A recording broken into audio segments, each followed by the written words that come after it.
মসজিদে বিতরণ করা জিলাপি ও মিষ্টি খাওয়া যাবে কিনা? জিলাপি বা মিষ্টির কোনো দোষ নাই ভাই, দোষ যা সব আমাদের। অতএব মসজিদে বিতরণ হয়েছে সেজন্য সেটা খাওয়া যাবে না এমন কোনো কথা নাই। বুঝতে পেরেছেন?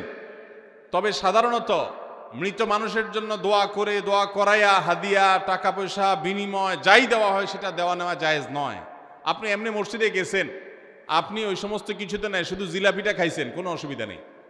সবাইকে গড়পড়তা জিলাপি দিছে, সেই হিসাবে খাইছেন। তবে মসজিদে জিলাপি খায়া, মসজিদে জিলাপির রস ফেলাইয়া যদি ময়লা করেন, তাহলে কিন্তু মুগুর একটাও নিচে পড়বে না। যারা জিলাপি বিতরণ করে মসজিদ নোংরা করছেন তারাও ধরা খাবেন, আর যারা খায়া নোংরা করছেন তারাও ধরা খাবেন। তো খানার দোষ নাই, খাইতে পারেন, কিন্তু খায়া জায়গা ময়লা করবেন না, নোংরা করবেন না, আর বেদাত করবেন না, শিরক করবেন না। এটা হলো মেইন বিষয়।